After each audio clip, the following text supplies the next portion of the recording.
第5章，勝了世界的，就是信心。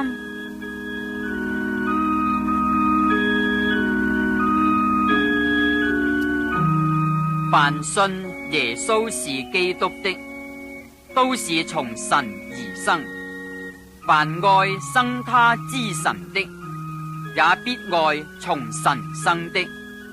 我們若愛神，又遵守他的誡命，從此就知道我們愛神的兒女。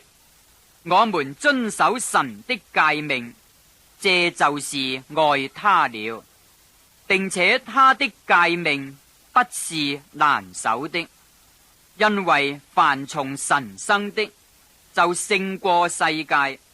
使我們勝了世界的，就是我們的信心。勝過世界的是誰呢？不是那信耶穌是神兒子的麼？這藉着水和血而來的，就是耶穌基督。不是單用水，乃是用水又用血，並且有聖靈作見證。因為聖靈就是真理，作見證的原來有3，就是聖靈、水與血，這3樣也都歸於一。我們既領受人的見證，神的見證更該領受了。因神的見證是為他兒子作的，信神兒子的就有這見證在他心裏。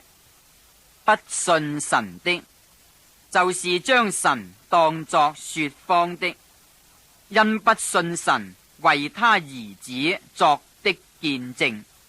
這見證就是神賜給我們永生，這永生也是在他兒子裏面。人有了神的兒子，就有生命；沒有神的兒子，就沒有生命。若照着主的旨意求，主就聽我們。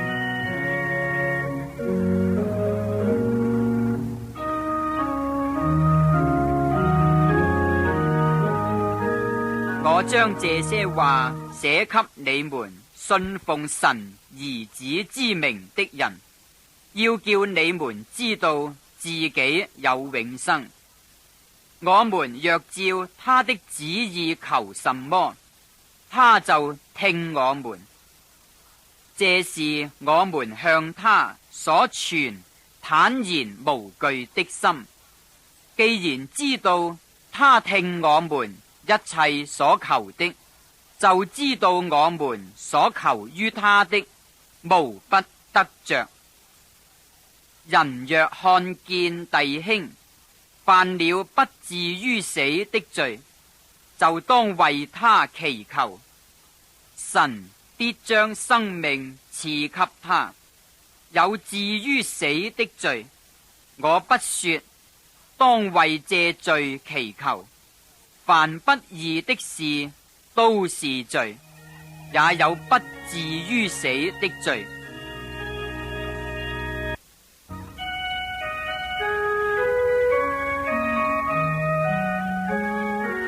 當遠避偶像。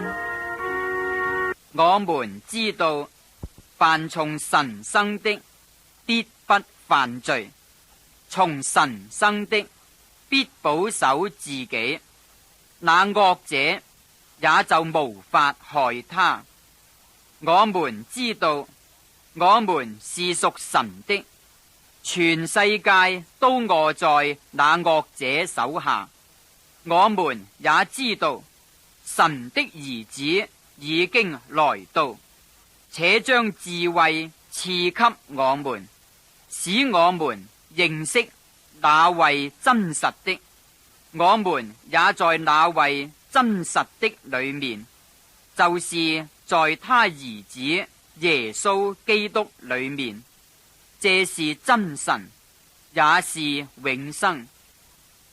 小子們啊，你們要自守，遠避偶像。